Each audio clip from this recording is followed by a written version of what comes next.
ठीक है जी। आपका इस टू प्लेनेट प्रेडिक्शन की क्लास में सभी का स्वागत है। और आज हम शुरू करेंगे दो ग्रहों की प्रेडिक्शन। ठीक है, सिंपल है, इजी है। लेकिन आपको ये हमेशा याद रखना है कि इन जो हम आज से पढ़ना शुरू करेंगे टू प्लेनेट, इसमें कहीं तीन भी मिल रहे हैं, कहीं चार भी मिल रहे हैं। हिडनली हमें दो ही दिख रहे हैं। तीसरा, जिसे पंडित जी ने कहा है, ठोस हालात या साख्ता कार्रवाई से भी आ सकता है। तीसरा, आपकी मकान कुंडली से भी आ सकता है। तीसरा, आपके जो लक्षण है, क्याफा है तो है ना, उससे भी आ सकता है। तीसरा, कुंडली में तो है ही है। ठीक है, जो पक्के घर हम कहते हैं, नीचे तो ग्रह बैठा ही है। ठीक है, उनको मिलाकर ये प्रेडिक्शन की जाएगी सारी। तो जब हम बोलेंगे कि सूरज मंगल इकट्ठे हैं, सूरज अपना बृहस्पति इकट्ठा है, सूरज चंद्र इकट्ठा है ना, तो उसके साथ साथ हमें एक घर का फल भी मिलता है, ये भी याद रखना है आप लोगों को, है ना। अब सूरज जो है वो गवर्नमेंट तो है ही है, ये तो पक्का डिफाइन हो चुका है ना। अब वो गवर्नमेंट किसके साथ लग रही है? जब चंद्र के साथ जाएंगे तो नानके परिवार से लग जाएगी, माता से लग जाएगी। ठीक है, अपना क्या कहते हैं, बृहस्पति के साथ जाएंगे तो पिता से लग जाएगी, दादा से लग जाएगी। ठीक है, केतु के साथ जाएंगे तो बच्चों से लग जाएगी, दोते पोते नातियों से लग जाएगी। ठीक है, गवर्नमेंट वो लगेगी, क्योंकि सूरज तो गवर्नमेंट डिफाइन हो चुका है। ठीक है। हाँ, किसके साथ लगने से वो अपना अच्छा फल देगी, किसके साथ लगने से वो अपना मंदा फल देगी, यही जो टू प्लेनेट प्रेडिक्शन में देखने वाली बात है। ठीक है, तो शुरू करते हैं। अभी सूरज क्या है? सूरज को भगवान विष्णु कहा गया है, और गुरु को ब्रह्मा। जगत करता और जगत पालन करता, एक ने जगत को बनाया है, दूसरा उस जगत को पाल रहा है। अब कहता है ये दोनों ही मिल जाएं तो ऐसा व्यक्ति तीनों लोकों की किस्मत का मालिक होगा। अब तीन लोक इसमें कौन से हैं? बचपन, जवानी और बुढ़ापा। ठीक है, ये तीनों जमाने कहा गया है, तीनों लोक कहा गया है। त्रिलोकी का मालिक भी एक त्रिलोकी का मालिक हम भगवान को कहते हैं, चाहे वो श्री हरि हो जाए, विष्णु जी हो जाए, ब्रह्मा जी हो जाए, भगवान शंकर हो जाए, है ना। वो तीनों लोकों के मालिक है। एक जिसकी कुंडली में सूरज चंद्र इकट्ठे हैं, तो उसके तीनों जमाने त्रिलोकी मतलब बचपन, जवानी और बुढ़ापा, ये तीनों उम्दा होंगे। जब ये दोनों मिल रहे हों तो किस्मत का शुभ फल होगा। दोनों कहाँ मिल रहे हों? किसी अच्छे घरों में मिल रहे हैं। जहां सूरज का फल बहुत अच्छा होगा वहां इज्जत मान मिलेगा, जहां बृहस्पति का फल अच्छा हो रहा होगा वहां आपको धन दौलत मिलेगा। जब दोनों मिल रहे हो तो किस्मत का शुभ फल होगा, मगर रूहानी भी होगा। दैवीय शक्ति मतलब आपको अचानक से फायदा मिल जाना किसी ऊपर वाले के थ्रू। मिल जाएगा नहीं, मिला हुआ होगा। रूहानियत मतलब रूहानी जो कुदरत की तरफ से आपको मिल चुका है। जी। ठीक है, आप एक संपन्न घर में जन्म लिया आपने, तो ये कुदरत ने दिया ना आपको। जन्म लेने के बाद तो संपन्न बन सकता है, लेकिन वो संपन्न घर में पैदा नहीं हुआ। दुनियावी कामों में ऐसे व्यक्ति को सफलता जरूर होगी, मगर कड़ी मेहनत के बाद। इन दोनों ग्रहों के योग से चंद्र बनता है। अब ये जो चंद्रमा बनता है ये किसी अलग घर में जाके नहीं बनता, ये फिफ्थ हाउस का चंद्रमा बनता है। और कुंडली में कहता अब दो चंद्र होंगे, और इन दोनों के इकट्ठे में जो सूर्य का प्रभाव है वो 3 गुना होगा। ठीक है, और गुरु का प्रभाव जो है वो 2 गुना होगा।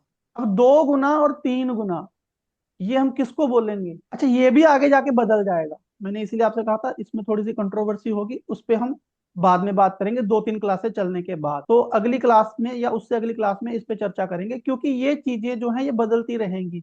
लेकिन यहाँ पे आपको सिर्फ इतना सा बता दूं कि सूर्य का प्रभाव जो 3 गुना कहा गया है वो किस तरीके से कहा गया है। एक कैलकुलेशन में हमने पहले ग्रामर की क्लास में मैंने आप लोगों को बताया था, जहां 25%, 50%, 75% आएगा उसे हम एक मानकर चलेंगे। जैसे अगर मैं कहूँ सवा सवा सवा कितने हो गए, सवा सवा सवा पौने 4 हो गए, तो उसे हम एक मान के चलेंगे। सवा सवा ढाई हो गए तो उसे हम 3 मान के चलेंगे। और सवा सवा मतलब अगर सवा और एक, तो ये सवा 2 हो गए। अब सवा 2 को हम जो है वो 3 नहीं बना सकते, तो वो 2 ही रह जाएंगे। तो यहाँ पे ये जो ताकत है, ये 3 गुना से मतलब क्या है, सूर्य को हम तीन, सूरज की एज को 4 जगह डिवाइड करेंगे, ठीक है, तो कितनी बच गई? 5.5, है ना। तो एक ताकत जो हुई 5.5, तो तीन जो ताकत हुई वो कितनी हुई? 15, 16 और 16.5, है ना। पंजुतीय 15, एक 16 और 16.5, इसको हम 17 मान के चलेंगे। ठीक है, गुरु का प्रभाव 2 गुना है। अब गुरु को पहले हम 4 जगह डिवाइड करेंगे। गुरु की एज कितनी है? 16। अगर हम उसको 4 जगह डिवाइड करते हैं तो कितने बचते हैं? 8। ठीक है, तो 8, 4 4 बचे। ठीक है, 4 जगह डिवाइड किया तो 4 4।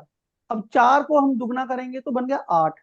ठीक है, तो यहाँ पर जो बृहस्पति का प्रभाव है वो 8 साल रहेगा, या उसकी हम्म जो ताकत है वो 8 रहेगी। ठीक है, मतलब ये नहीं होगा कि बृहस्पति 16 है तो वो 32 हो गया। ठीक है, हम्म ऐसा नहीं होगा कि सूरज 22 है तो वो 66 हो गया। ये बहुत बड़ी कंफ्यूजन होती है।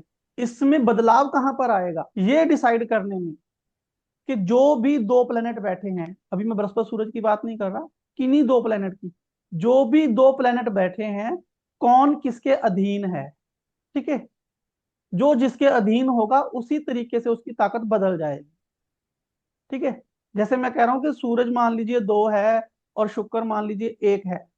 ठीक है, अब इकट्ठे बैठे हैं तो सूरज कब 2 होगा, शुक्र कब 1 होगा, और कब शुक्र 2 हो जाएगा और सूरज 1 हो जाएगा, ये बदल जाएगी। ठीक है, ये बदलेगी तो कैलकुलेशन में फर्क पड़ जाएगा, और हम ढूंढते रहेंगे एक ही फॉर्मूले को कि सूरज को 2 गुना शुक्र के साथ किया है तो हर जगह ये 2 गुना ही होगा। नहीं, कहीं जगह वो आधा भी रह जाएगा। ठीक है, कब आधा रहेगा? जब वो शुक्र के अधीन हो जाएगा। और कब दुगना होगा?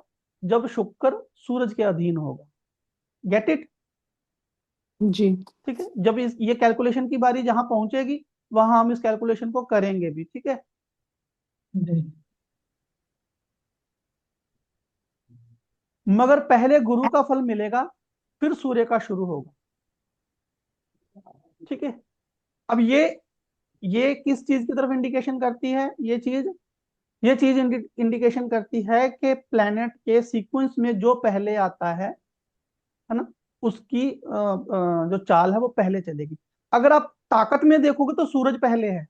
सूरज हम्म 9/9 है और बृहस्पति 6/9 है।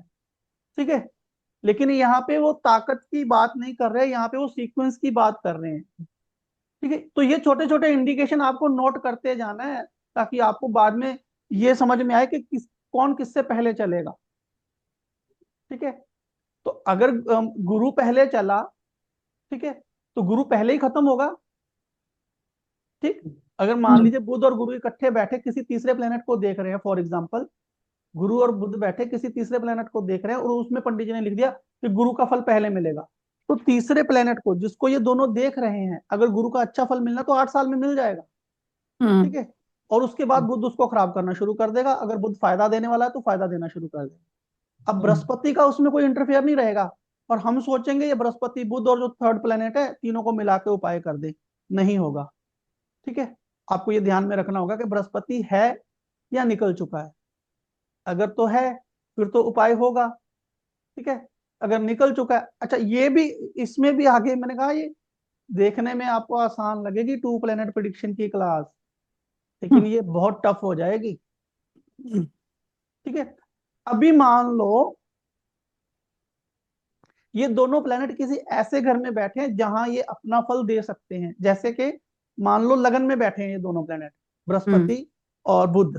ठीक है, तो अब बृहस्पति और बुध अगर लगन में बैठे हैं तो मंगल जो है वो बुध का शत्रु है नीचे। ठीक है, और सूरज जो है वो बुध का मित्र है। लेकिन बृहस्पति का मंगल भी मित्र है और सूरज भी मित्र है। हम्म ठीक है, तो यहाँ पे क्या होगा कि बृहस्पति की एज खत्म होने के बाद भी बृहस्पति अपना फल देगा। हम्म, ज्योति मैम, जी सर। To be noted. जी सर। ठीक है, क्यों? क्योंकि वो अपने मित्र के घर में बैठा है। मान लो आप अपने मित्र के घर के पास से गुजर रहे हो और आपकी गाड़ी में तेल खत्म हो गया। आपने मित्र को बोला, वो अपने घर से तेल ला के दे देगा आपको, है ना। नहीं कुछ हम्म करेगा तो ऐसा जुगाड़ कर देगा कि आपको पेट्रोल पंप तक पहुंचा दे। ठीक, इसी तरीके से प्लेनेट है। लेकिन मान लो बृहस्पति जो है वो जाके बैठ गया किसी शत्रु के घर में। ठीक है, और सामने से देख रहा है वो थर्ड प्लेनेट को। अब हम कहेंगे कि बृहस्पति 8 साल में अपना असर दे चुका, अब और नहीं देगा, है ना, क्योंकि एक तो उसकी अपनी ताकत जो थी, अपना पेट्रोल तो उसने फूक लिया, अब वो ना मित्र के क्षेत्र में है, ना मित्र के घर में है, ना मित्र के साथ है। समझे मेरी बात को आप? जी जीरो जी। हो गया, जीरो हो गया। ठीक है, तो बृहस्पति 8 साल के बाद जीरो हो गया। अब बृहस्पति 8 साल के बाद जीरो हो गया तो अपना असर दोबारा कब देगा? 35 साल चक्कर के बाद। ओके। ठीक, इसकी तो एक सर ये बृहस्पति का 35 साला चक्कर या इंसानी 35 साला चक्कर? अरे इंसानी 35 साल चक्कर भी और बृहस्पति, आएंगे हम इस पर भी।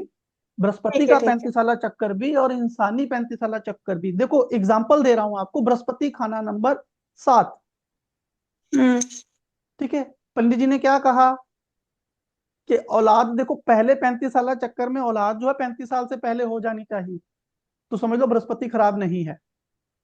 ठीक है, 35 साल चक्कर में अगर औलाद हो गई तो बृहस्पति खराब नहीं है, लेकिन दूसरे 35 साल चक्कर में औलाद का फल मंदा मिलेगा। बृहस्पति 7 वाले को नोट कर लो, ये बात इसको नोट रखो आप। पहले 35 साल चक्कर में औलाद अगर हो गई तो बृहस्पति अपना मंदा फल नहीं दे रहा है। अगर पहले 35 साल चक्कर में औलाद नहीं हुई तो बृहस्पति अपना मंदा फल दे रहा है। अगर बृहस्पति अपना मंदा फल दे रहा है तो अच्छा फल कब देगा? 35 साल चक्कर के बाद। तो पंडित जी ने क्या कहा, 40-42 जब उम्र हुई तो लड़का भी यहाँ बैठा हो। जी। ठीक, जी। तो दूसरे 35 साल चक्कर में बृहस्पति कब चलेगा? 6 साल के बाद। 35 और 6 कितने हुए? 41। तो कहते हैं 40-42 जब उम्र हुई तो लड़का भी आ बैठा हो। अब मतलब बृहस्पति अपने दूसरे 35 साल चक्कर में असर दे रहा है। पहले गुरु का फल मिलेगा दोनों में, फिर सूर्य का फल शुरू होगा। ठीक है, किस्मत की रफ्तार शेर की तरह की होगी। अच्छा, अगर इसको आप पहले गुरु और सूर्य के फल में लेके जाओगे तो इसको आप देखो किस तरीके से देखोगे। बच्चा गवर्नमेंट जॉब करना चाहता है, पहले पढ़ाई करेगा फिर ही गवर्नमेंट जॉब करेगा ना। तो पहले बृहस्पति का फल लेगा फिर ही सूर्य का फल लेगा, कि पहले जॉब लग जाएगा फिर पढ़ेगा। ठीक है, तो इस तरीके से हमने चलना है इसकी। किस्मत की रफ्तार कैसी होगी? शेर की तरह होगी। कहता जब गुरु अकेला हो, वैसे तो हम 2 प्लैनेट में पढ़ रहे हैं, लेकिन प्लैनेट के मिलने से कैसे योग बनता है वो हम इसमें देखेंगे। ठीक है, गुरु अकेला हो तो वह जातक का दादा या जगत गुरु कहलाता है। जगत गुरु मतलब जिसे हमने अपना गुरु बनाया है, और भी लोग उसको अपना गुरु बना सकते हैं। ठीक है ना, वो वाला दादा तो हमारा ही रहेगा, उसको कोई और तो दादा बना नहीं सकता।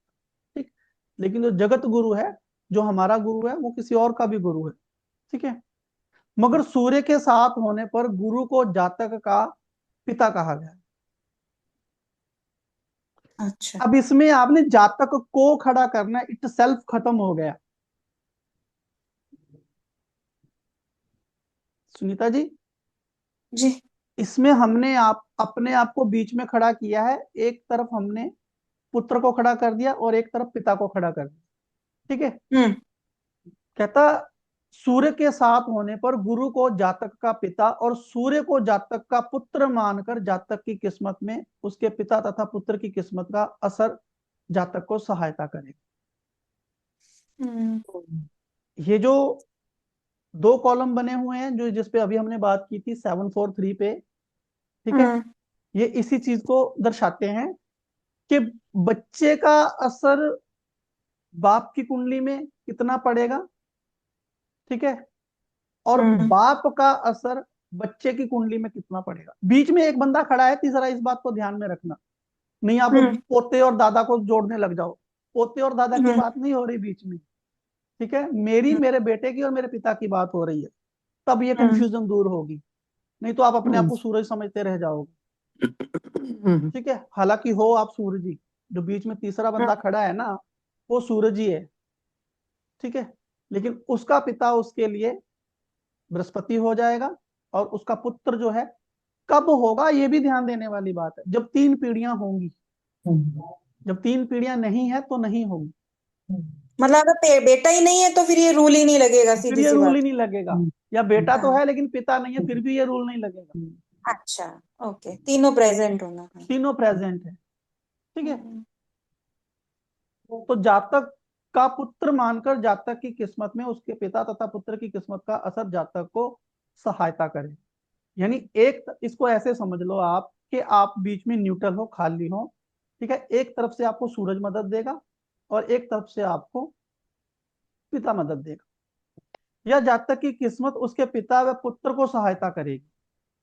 मेरी भी किस्मत जो है, जैसे मेरा बेटा पैदा हुआ तो 12 साल तक मैंने अपने पुत्र के हर इच्छा ख्वाहिश को पूरा किया, और मेरी किस्मत में जो कुछ मिलता गया मुझे, वो मेरे बच्चे को मिलता गया, ठीक है।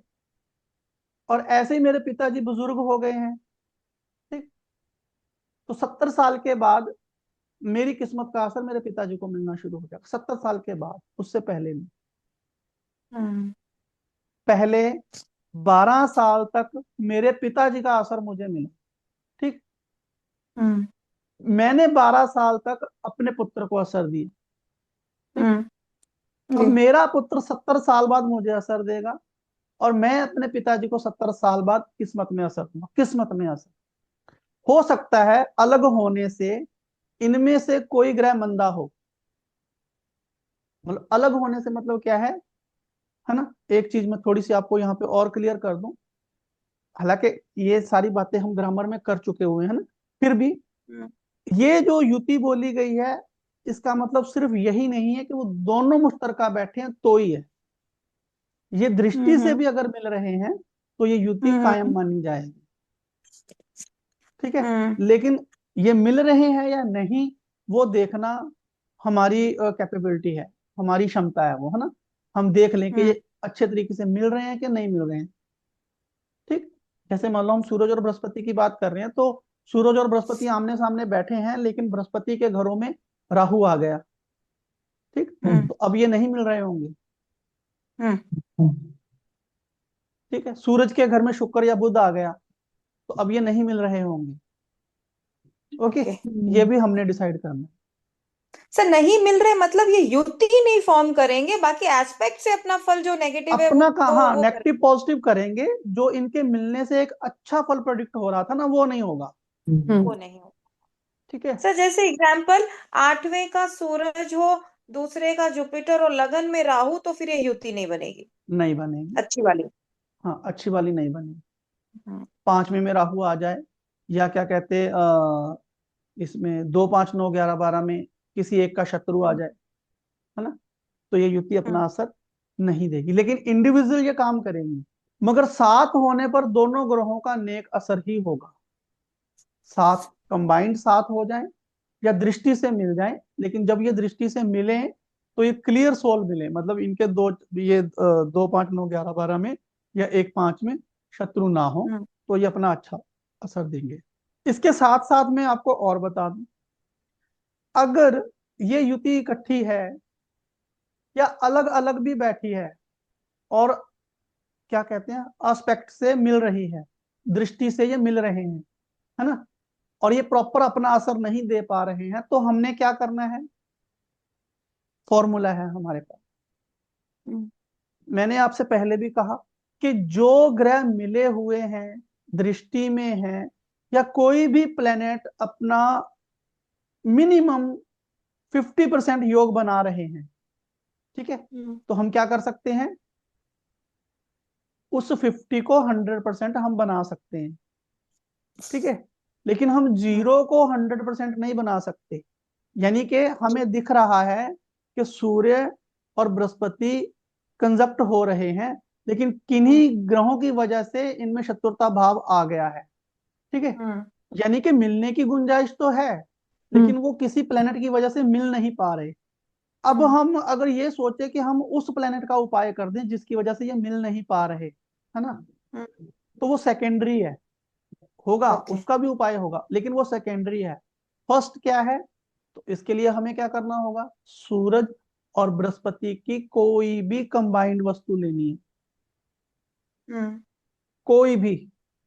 आशियों में हमने पढ़ा सूरज की, अगर अब आप लोगों ने नहीं पढ़ा तो आपकी गलती, अगर आप लोग नहीं याद रख पा रहे हो तो आपकी गलती, ठीक। तो सूरज और बृहस्पति की कंबाइंड वस्तु को जब हम खाना नंबर 2 में लेके जाएंगे, तो ये अपना कंबाइंड असर देना शुरू कर देंगे, ठीक है।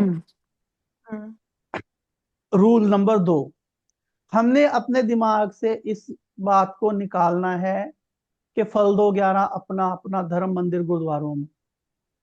मेरे दिमाग में आ रहा था सर ये। तो इसीलिए मैंने पकड़ा यहाँ से, इसको निकाल देना है, जी सर। क्योंकि वो अलग अलग फल तब देंगे जब वो शत्रु होंगे। अच्छा। मान लो हाँ। मैं क्या कहते हैं, सुनीता जी आपसे बात नहीं करता, आपसे नफरत हम्म, करता हूँ, ठीक है, हम्म, लेकिन हम किसी एक ही चर्च में मिल गए, या हम एक ही गुरुद्वारे में मिल गए, या हम एक ही मंदिर में मिल गए, तो मैं वहां पे अपने भाव थोड़ी प्रकट करूंगा। आपसे हम्म, थोड़ी बोलूंगा तू मेरे लिए मनहूस है, यहाँ पे कैसे आ गई, या मैं हम्म, बाहर निकल जाऊंगा। मैं तो माथा टेकने आया हूँ, मैं आपकी तरफ से ध्यान हटाऊंगा, अपना माथा टेकूंगा, जो प्रेयर करनी है करूंगा, जो अर्पण करना है करूंगा, जो चढ़ाना चढ़ाऊंगा, निकल आऊंगा बाहर। हम्म, ठीक है। जी। तो शत्रुओं को अलग अलग करना खाना नंबर 2 का काम है, और मित्र ग्रहों को इकट्ठे चलाना ये खाना नंबर 2 का काम है। अच्छा। ठीक है। अब ये क्वालिटी कहां से आ रही है? अगर हम ये क्वालिटी कहें तो कहां से आ रही है? पंडित जी ने साफ लिखा है, बृहस्पति जिस भी प्लेनेट के साथ लग जाएगा, है ना, हम्म, उसमें झुकने झुकाने की ताकत आ जाएगी। हम्म, ठीक है। तो इसलिए हम किन्हीं 2 मित्र ग्रहों को लेकर जब खाना नंबर 2 में जाएंगे, तो वो कंबाइन अपना असर करना शुरू कर देंगे, बशर्ते कुंडली के अंदर उनके इकट्ठा होने के योग बन रहे हों। धक्के से नहीं मिला देंगे हम उनको। हम्म, हम्म, ठीक है। किन्हीं भी 2 प्लेनेट को आप देखो, ये फॉर्मूला है, किन्हीं भी 2 प्लेनेट को आप देखो कि वो 2 ग्रह अच्छे बैठे हुए हैं, दृष्टि से मिल रहे हैं, खाना नंबर 1 में इकट्ठे बैठे हैं, या किसी भी एक खाने में दोनों इकट्ठे बैठे हैं, और उनके शत्रु घरों में अगर कोई भी शत्रु ग्रह, उनके मित्र घरों में अगर कोई भी शत्रु ग्रह आ रहा है, मतलब बृहस्पति और हम्म। सूरज के घरों में कोई भी बृहस्पति या सूरज का शत्रु ग्रह आ रहा है, मैं फास्ट तो नहीं बोल रहा ज्यादा, नहीं नहीं सर। ठीक है, ठीक है सर। तो शत्रु ग्रह हम्म। आ रहा है, तो आपको क्या करना है, फटाफट उसको उठाना है और ले जाके खाना नंबर 2 में पहुंचाना शुरू कर देना है। सर ठीक। जैसे एक मिनट एग्जांपल, जैसे एक एग्जांपल है मेरे पास कि जैसे अभी बोला किसी का सूरज 8 है, जुपिटर 2 है, राहु हम्म। लगन है, लेकिन हम्म। अब ये मिल तो फाइनली खुद भी दूसरे घर में ही है सर। तो ल- यहाँ पे ये मतलब यहाँ पे इस सिनेरियो में जब सूरज 8वें का है, जुपिटर दूसरे का, लगन का राहु है, अब तो ये जुपिटर सूरज अल्टीमेटली मिल तो दूसरे में ही रहे हैं, तो यहाँ पे फिर ये जो आप ना बोले ना ना ना, मिलना, नहीं। एक मिल रहे हैं, एक मिलाना है। राहु लगन में होने की वजह से बृहस्पति उसको एक्सेप्ट नहीं कर रहा है। जी। ओके। हाँ। ठीक है। तो हम उसको लेके जाएंगे, वहां पे रखेंगे। लेके जाएंगे। ओके। हाँ। ठीक और है। कैसे लेके जाएंगे? कंबाइंड वस्तु के साथ, अकेले सूरज को उठा के नहीं ले जाओगे आप वहां पे। जी जी जी। ठीक है। और सेकंड रूल इसमें क्या है, वो एक्चुअल में मिल रहा है या नहीं मिल रहा है, ये आपको खाना नंबर 11 भी बताएगा ना। जी सर। निकल रहा नहीं निकल रहा जी। हाँ, वहां से निकल रहा है कि नहीं निकल रहा है, ये आपको खाना नंबर 11 भी बताएगा। तो आपको वो हम्म, भी देखना पड़ेगा। समझ में आया? हम्म, जी। कोई भी 2 प्लेनेट आपको दिख रहे हो कि ये आपस में मिल रहे हैं और इनका अच्छा योग बनता है और इसके मिलने से अच्छा फल मिलेगा, लेकिन आप हम्म। देख रहे हो कि इन्हीं कारणों से या किन्हीं कारणों से वो मिल नहीं पा रहे हैं, जी। हम्म। तो आपको क्या करना है, उनको मिलाना है। फिर आपको मिला। फर्स्ट वाले का उपाय करना है, जो मैंने पहले कहा था कि सेकेंडरी ओके। है ना, कि राहु लगन में बैठा है, तो अब राहु का हम उपाय करेंगे। अगर गुरु के बाद के घरों में शुक्र और सूर्य हो तो संतान में बरकत होगी। अब बताइए मुझे, संतान में बरकत क्यों होगी? जब सर गुरु आप के, लाइन कहाँ पे है, मैं खो गई। आप पेज नंबर बताइए ना, कहाँ पे है हमारी ये लाइन? 744 पर है। 744 पे। ओके। हाँ 44 पे है, सेकंड पॉइंट पे है। ठीक है, मैं 743 पे पढ़ी थी, ठीक है हाँ, सर। तो मेरा सवाल ये था, उसके लिए आपको बुक देखने की जरूरत नहीं थी, जो मेरा सवाल ये था कि क्यों हो रही है संतान की बरकत? हम्म। बृहस्पति के बाद के घरों में सूर्य शुक्र बैठे हैं। सर मिल रहा है ना, तो जुपिटर तो औलाद का कारक है, और हाँ जी, और वीनस बिल्कुल। बढ़ाता है। यही नहीं, नहीं, नहीं, ऐसा नहीं। सूरज शुक्र मुश्तरका क्या बनता है, जुपिटर, बृहस्पति। जुपिटर, वो किसका कारक है? संतान का। संतान का। ठीक है। हाँ, अगर गुरु के बाद के घरों में शुक्र सूर्य हो तो संतान में बरकत होगी, हर प्रकार से सरकार व समाज में इज्जत मान व धर्म मंदिर में यश मान होगा। कहता समाज में मान होगा, इज्जत होगी, और धर्म में क्या होगा? यश मान होगा। तो एक मिनट, यहाँ बात के घरों का मतलब ये हो गया कि सपोज अगर जुपिटर किसी का लगन में भी है और सन और वीनस 7 से लेके 12 के बीच में बैठे, तब ये ना कंडीशन ना लगेगी? ना ना नहीं ना, ना, बाद का मतलब क्या है? सेवंथ, अपने से जहां से वो सातवां। उसको देख ओके, सकता हो। हाँ, जहां से वो अच्छा उसको ठीक देख है। सकता हो। तो क्या कह रहा है? क्या होगा? हर प्रकार से सरकार व समाज में इज्जत होगी, मान होगा, और धर्म मंदिर में यश मान होगा। जो सरकार व समाज में इज्जत मान होगा उससे आप अर्निंग कर सकते हो। धर्म मंदिर में जो यशमान होगा उससे आप अर्निंग नहीं कर सकते, उससे आप अपनी मान प्रतिष्ठा ही बढ़ा सकते हो। ठीक है। वहां तो क्या होता है कि अपनी जेब से पैसा खर्च के मान प्रतिष्ठा बन रही है ना।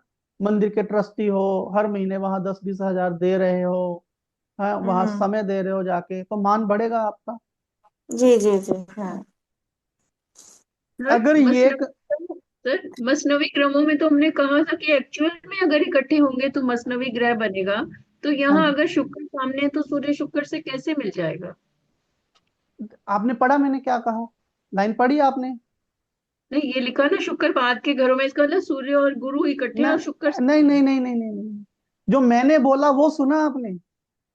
सर ने बोला मुझे जुपिटर और सन वीनस इकट्ठे। हाँ, मैंने कहा अगर गुरु के बाद के घरों में शुक्र सूरज मुश्तरका हो। हम्म, पर हम तो युति पढ़ रहे हैं ना, सूर्य के साथ गुरु है ना। अरे, के वो साथ में आप शुक्र है। आप सही कह रहे हो। मैंने आपसे पहले ही कहा कि हम युति ही पढ़ रहे हैं, लेकिन हम्म। युति का मतलब सिर्फ यही नहीं है कि वो इकट्ठे हैं। हम्म। ठीक है, ये एक उसकी कंडीशन बता रहा हूं मैं आपको। ये दृष्टि में मिल जाएंगे तो हो जाएगा। हाँ बिल्कुल। अब दृष्टि में मिले हैं तो बृहस्पति दो हो गए ना, एक इधर से था एक उधर से आ गया। ठीक है, तो संतान की बरकत होगी। अगर यह युति सूर्य के लिए नेक घरों में बने तो सेहत उत्तम होगी, यश व इज्जत पाने वाला, दिन ब दिन तरक्की करता होगा। अगर यह युति सूरज के लिए नेक घरों में, अब सिर्फ 1 और 5 में नहीं, जहां सूरज नेक हो उन हम्म, घरों में। सूरज 9 में भी नेक है, सूरज 5 में भी नेक है, ठीक है, सूरज 6 में भी नेक है, सूरज 3 में भी नेक है। ठीक है। तो यहाँ पे अगर बृहस्पति के साथ बैठा होगा तो यश मान इज्जत और दिन ब दिन तरक्की पाने वाला होगा। तो सर अगर उल्टा हो कि अगर सन वीनस सपोज तीसरे में और जुपिटर नाइन्थ में, अभी उल्टा पड़े ना कि जुपिटर पहले घरों में, सूरज वीनस रिवर्स बाद के घरों में हो, तो ये नेक असर आएगा। लेकिन अगर उल्टी तरीके से मिल रहे हो तो भी ये चलेगा कि नहीं?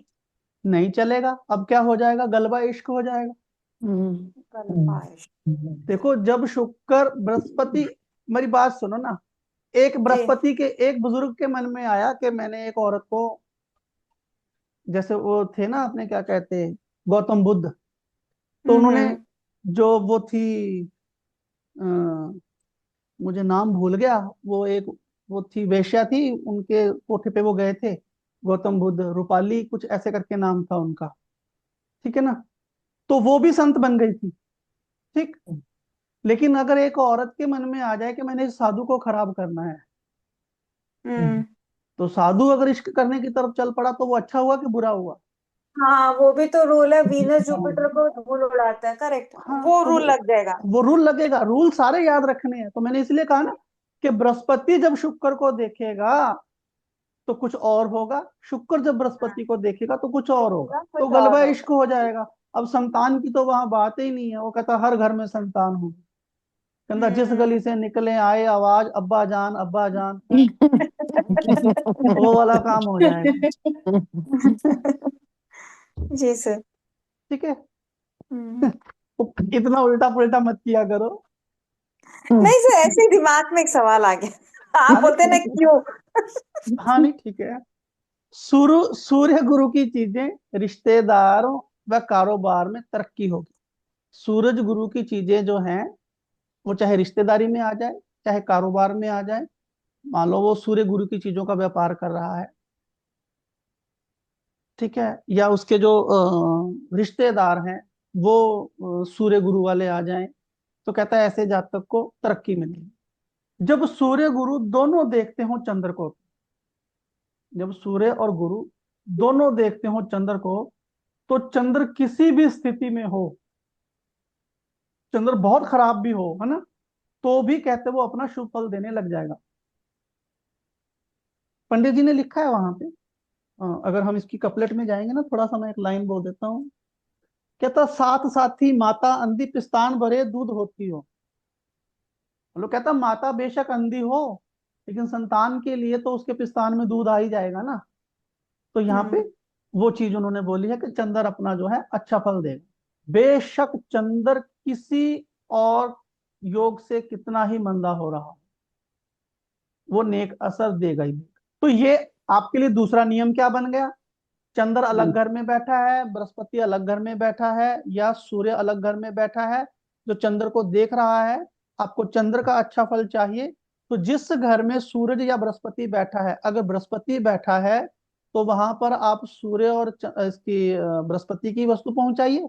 अगर सूर्य बैठा है तो बृहस्पति और सूरज की वस्तु पहुंचाइए, remedy, it's a remedy, remedy. Remedial part में, ठीक है। जी जी।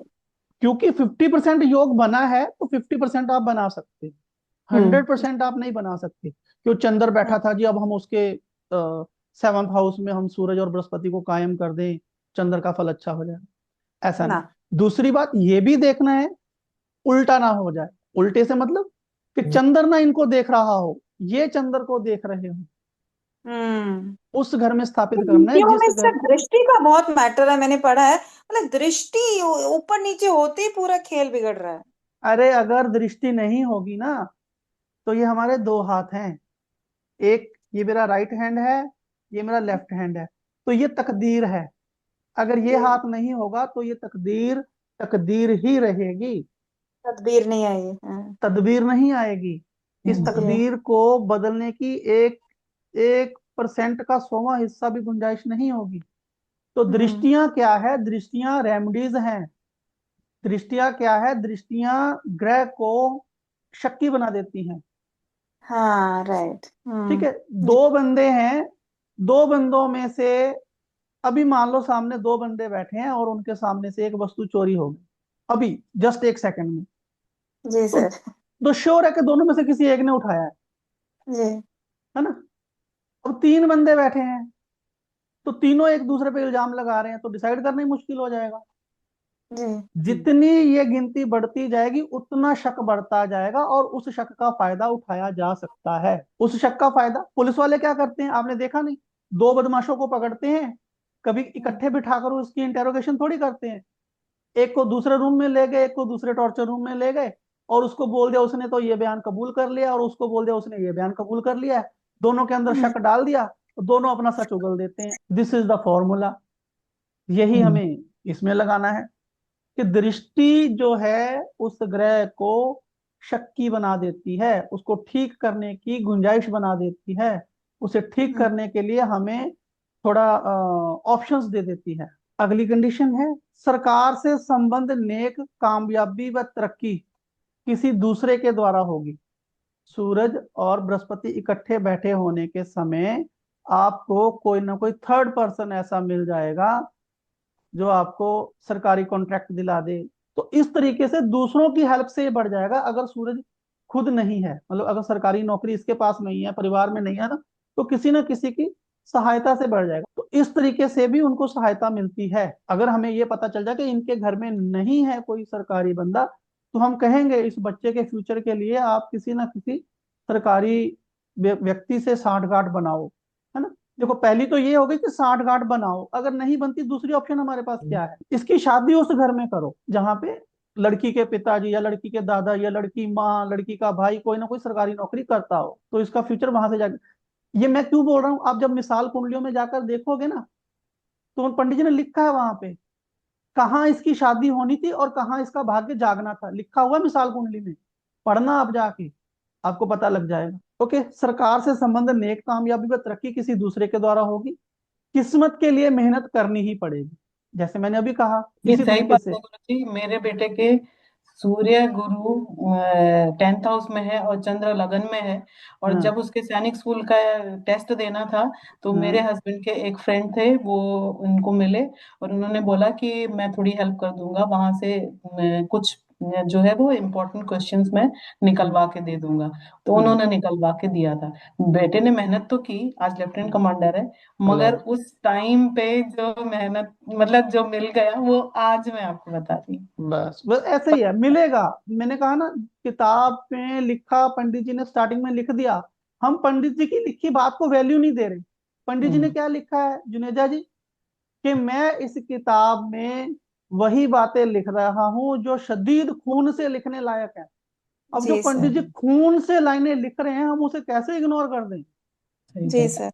है ना, हम तो स्याही से वो लिखने लोग मरेंगे तो समझते कहेंगे नहीं है दरअसल ना, में। वो हाँ, फिर उसको बोलते हैं नॉट एप्लीकेबल सर। ना ऐसा नहीं, नॉट नॉट एप्लीकेबल नहीं, या हमें उसे एप्लीकेबल बनाना नहीं आता।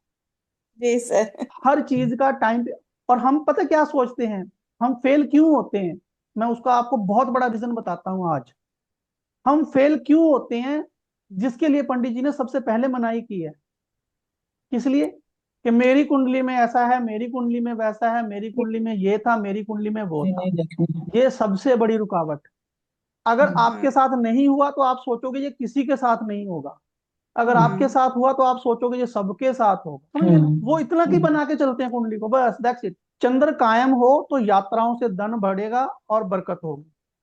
चंद्र कायम हो तो यात्राओं से धन बढ़ेगा और बरकत होगी। कि अगर चंद्र केंद्र के घरों से बाहर घरों होगा। से बाहर हो जी। हाँ। हम्म। देखा, सबको याद आ गया जब मैंने बोल दिया तो, हाँ जी जी हाँ हाँ। केंद्र से जब बाहर होगा तो वो मजबूत होगा, केंद्र के हम्म। जब अंदर होगा तो वो कमजोर होगा। हम्म। ठीक है, तो केंद्र से बाहर के घरों में वो बैठा है और कायम है। ठीक है, तो कहता है यात्राओं से धन बढ़ेगा। जैसे मान लो चंद्र जिसके 3 में हो, वो यात्राएं करे, ये अरब कंट्री की यात्राएं करे या पानी की यात्राएं करे, है ना, या कोई भी यात्रा कर ले, उसे उससे बरकत जरूर होगी। ये हमने विदाउट एनी हाउस, बिना खानों के, इसकी एक जर्नल जो ग्रामर है वो पढ़ी। ठीक है, बृहस्पति और सूर्य की। हम्म। अब जब ये हाउस वाइज जाएगा तो क्या होगा?